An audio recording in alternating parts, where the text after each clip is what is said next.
오늘은 그 유재석 씨와 유희열 씨의 건물 비슷한 점들을 한번 말씀드려 볼게요.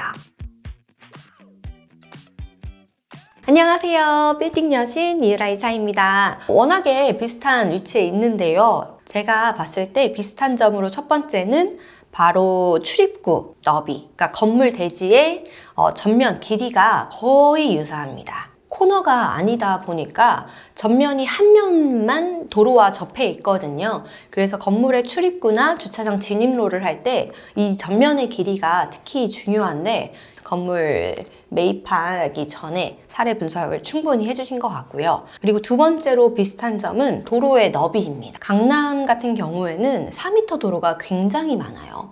그리고 실제로 막상 가보면 정말 좁아 보이는 그런 골목길도 많은데요. 두 분은 동일하게도 6m 도로를 택해 주셨어요. 특히 유재석 씨 같은 경우에는 전면과 후면이 다 도로와 접해 있는 양면 도로이기 때문에 훨씬 더 진입하기에 수월한 장점이 있었습니다. 그래서 6m 도로가 사실 요즘 인기예요. 4m 도로를 잘 안 보시더라고요. 특별히 상권이 있지 않는 한 요즘 차가 대형화돼서 진입하기가 너무 어려워서요. 6m 도로를 조금 더 선호하십니다. 그리고 용도 지역이 똑같아요. 일종 일반 주거 지역으로 상한이 이제 건폐율 50에 용적률 150%로 동일한데요.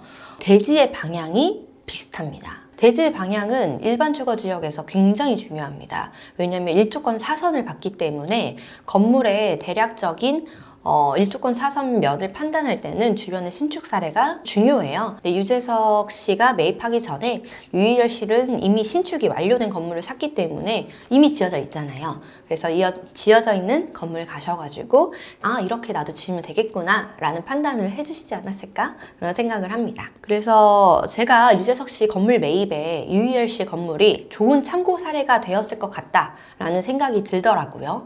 아무래도 바로 앞에 있는 건물이기도 합니다.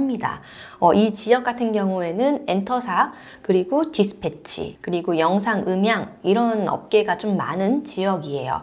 사실 굉장히 조용하고 사실 주말이나 저녁에 가면 한산할 정도로 무섭습니다. 그래서 차로 가는 거 외에 걸어가려고 하면 저도 되게 좀 꺼려지는 지역이기도 한데요. 어쨌든 조용한 임차인이 내가 프라이빗하게 한 개의 출입구를 두고 독립된 그런 프라이버시가 보장된 그런 공간들을 선호들 하세요. 그래서 건물 지을 때도 그런 점들을 많이 신경 쓰는 그런 동네입니다. 제가 이제 두 분의 매입한 건물에 있어서 차이도 한번 분석을 해봤는데요. 이제 첫 번째는 유희열 씨 건물 같은 경우에는 지하 1층이 노출되는 지역이에요. 근데 반면에 유재석 씨는 대로변에서 일단 진입이 수월하다는 장점이 있고 양면 도로와 접해져 있어서 유희열 씨와 같은 도로와 접해 있는 쪽이 약간 고지대이기 때문에 단차 차이를 또 이용할 수 있을 거라는 생각도 듭니다. 그리고 두 번째는 유희열 씨는 2021년도에 신축이 완료된 그런 건물을 매입하셨어요.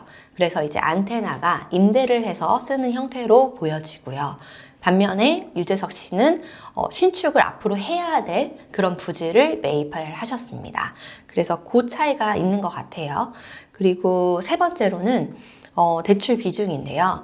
2021년도에 이제 유희열 씨 같은 경우에는 현금 40억으로 매입을 하셨어요. 매가 대비해서 대출의 비중이 한 60% 정도 되시고요. 그리고 반면에 유재석 씨는 전액 현금으로 매입을 하셨기 때문에 대출 비중이 아예 0%인 상황입니다. 그리고 시세 분석을 해보니까요. 같은 도로에 접해 있는 그런 건물을 기준으로 유희열 씨는 평당 8,747만 원에 건물 매입하셨고요. 그리고 유재석 씨는 기필지만 따지면은 9,851만 원에 이제 건물 매입을 하셨기 때문에 2년의 시간 차이 동안에 평당 1,100만 원 정도 차이가 발생했습니다. 그래서 유희열 씨의 건물도 당연히 그만큼 집가 상승을 했을 거라는 생각이 들더라고요. 그래서 아무래도 싸게 나대지를 매입해서 요즘은 밸류업을 하는 게 유행이다 보니까 아마 또 안테나가 커지는 만큼 그 공간을 또 안테나가 쓸 수 있지 않을까라는 생각이 듭니다. 그래서 결론 부럽네요. 네, 이상입니다.